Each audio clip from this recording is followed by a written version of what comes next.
Un poco primero como entender bien cómo funcionan los procesos de crisis, ¿ah? Y cómo estos procesos de crisis afectan el contexto escolar. O sea, hay algunas condiciones que se van a dar y en las que vamos a estar enfrentados de manera cotidiana. ¿No? Primero que se intensifican las emociones en los escenarios de crisis, se expande el estado de alerta y por lo tanto la gente está todo el rato como pensando en que algo va a ocurrir y que no sabes qué es lo que va a ocurrir. Hay una mezcla en este escenario en particular de lo público con lo privado. ¿No? A propósito de lo que decía José, ¿no? Del uso de ciertas plataformas y que en realidad parece que están invadiendo el espacio que era privado y en el que tú podías distinguir dónde empezabas tú y dónde estaba tu trabajo, dónde estaba tu vida familiar, personal, ¿no? Pero también se proyecta la propia emocionalidad en la interacción con el otro, ¿no? Por lo tanto, si es que uno está en un estado permanente de alerta, asume que todas las personas a tu alrededor están en un estado permanente de alerta. Y como si fuera estos juegos de dominó que uno los deja parados, ¿no? Y empiezan como a empujar a los otros, una suerte de cadena de interacciones, es que todos terminamos estando en un estado de alerta también. Entonces, ¿qué hace eso? Que uno se aferre a la idea de que lo que tenía antes de la crisis era mejor que lo que tiene hoy día o lo que viene después, ¿no? Y esto implica una sobreidealización del pasado o de las condiciones que teníamos antes. Por eso que uno suele escuchar a la gente decir cuándo vamos a volver, ¿no? O a estar como antes, o volver a la sala de clase, o como si eso hubiese sido un buen escenario, ¿no? Entonces hay una sobreidealización del contexto anterior. Por lo tanto, hay una sensación de cuestionamiento permanente en el aumento de la incertidumbre en la que estamos hoy día. Pareciera ser que la incertidumbre es el escenario, es como lo único constante, lo único permanente que tenemos. ¿A qué nos lleva eso? Pues nos lleva a una crisis de confianza en la autoridad, nos lleva entonces a que están estas teorías conspirativas dando vueltas por todos lados, pero también como la crisis a la autoridad, no solo la crisis a los políticos, sino también la crisis a la autoridad escolar.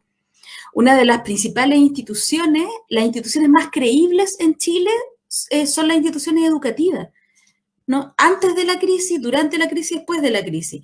Y es una de las instituciones más vigiladas, además, por la comunidad social en general, ¿no? Por lo tanto, lo que tenemos hoy día es bien paradójico, porque tenemos como una crisis respecto de la autoridad educativa, de la autoridad pedagógica, de la autoridad que tiene el espacio escolar, que era hoy día uno de los pocos espacios vinculados con el Estado, ¿no? Que representan lo público, en los que se creía, ¿no? Por lo tanto, es una crisis de credibilidad muy intensa. Ahora, ¿qué implica esto? ¿No? Implica que hay un impacto importante en el rol docente y en la comunidad educativa. Cuando José dice que uno de los desafíos que tenemos hoy día es poder sujetar la comunidad, Catherine, en una de las reuniones que tuvimos antes para planificar, planteaba lo mismo, ¿no? Que uno de los desafíos es seguir siendo comunidad. Y ese es el desafío que se enfrenta hoy día. El tema está en que la manera en la que desde los equipos psicosociales, pero también desde los profesores de la comunidad educativa, sigamos siendo comunidad en un entorno virtual, no va a ser diferente, no va a tener una lógica distinta de la manera en la que veníamos siendo comunidad antes, ¿no? Pero como hay una sobreidealización del pasado, parece que lo negamos, ¿no? Y nos olvidamos de que nosotros teníamos ciertas dinámicas de funcionamiento, habían ciertas relaciones de poder dentro de la escuela, los psicólogos estamos siempre pendientes de las relaciones de poder, ¿no? Y analizándolas, ¿ah? Y analizando aquello que podemos usar a favor y en contra también en esas relaciones de poder, en esa micropolítica, ¿no? Y se nos olvida la micropolítica cuando estamos en el espacio virtual, como si el cambio de contexto hubiese cambiado también las interacciones a las que estábamos acostumbrados. El punto es que esas interacciones y esa micropolítica sigue estando, ¿no? Y nos aparece y nos pesa, ¿no? Como una suerte de fantasma.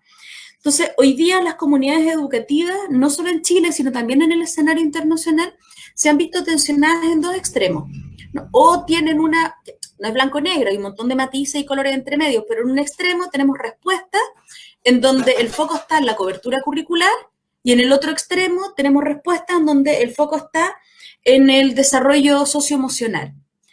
El problema es que esto nos pone en la clásica tensión que la psicología educacional ha tenido que enfrentar siempre cuando hablamos de convivencia escolar.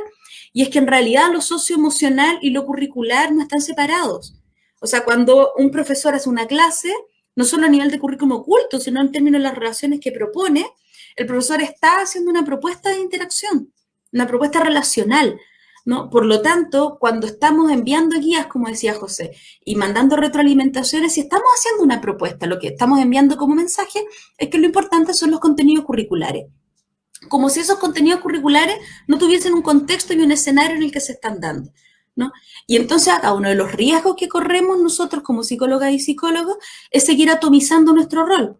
Sobre todo porque yo diría que, por lo que nosotros le hemos estado haciendo seguimiento y estamos hoy día, yo trabajo en la Universidad de Playa Ancha, con el equipo educacional estamos sistematizando experiencias de intervención y apoyo de psicólogas y psicólogos en contexto escolar. Y en esta sistematización que estamos viendo, lo que vemos no es otra cosa más que la continuidad de psicólogas y psicólogos recogiendo el desafío que tenían antes. O sea, si el tema anterior no tenía que ver con relaciones muy verticales, pues siguen instalados en esas relaciones muy verticales. Pero algunos con una sobredemanda de trabajo y de contención emocional individual, ¿no? Como si en realidad estuviésemos en un escenario individual. Cuando yo decía hace rato que interactuamos a través de una cadena de proyecciones emocionales, es porque en realidad el escenario no es individual, el escenario es bien colectivo. La verdad es que estamos todos en una emocionalidad muy parecida, ¿no? Sin embargo, la respuesta de la escuela, la exigencia a psicólogas y psicólogos sigue siendo mayoritariamente la contención individual, como porque pareciera ser que se nos pierde la comunidad, nos cuesta sostenerla, sujetarla, como dice José, en este escenario virtual.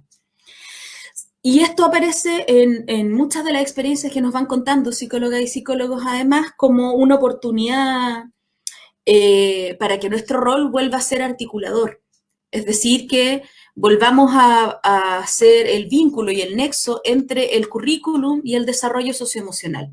También la oportunidad para desmitificar la idea de que la convivencia escolar es ausencia de violencia, ¿no? La convivencia escolar, por definición, debiese ser, ¿no?, lo que articula a la comunidad.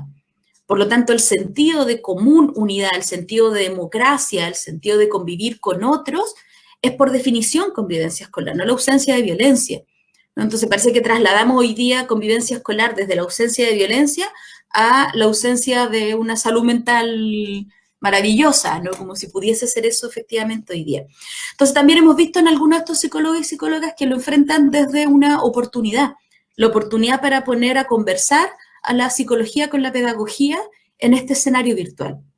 Y porque yo diría, desde las voces de las personas con las que estamos trabajando hoy día, que se ha ido levantando una suerte como de reconstrucción del mago sin magia, ¿no? Como una suerte de mirada hacia que el psicólogo o psicóloga de la escuela es quien va a poder resolver todo para que los profesores puedan seguir pasando sus guías, ¿no? Y en eso, entonces, en ese lugar en el que nos ponen, también aparece la oportunidad, entonces, de devolver esta responsabilidad a lo colectivo, ¿no? Y que no es solo una responsabilidad de psicólogas y psicólogos.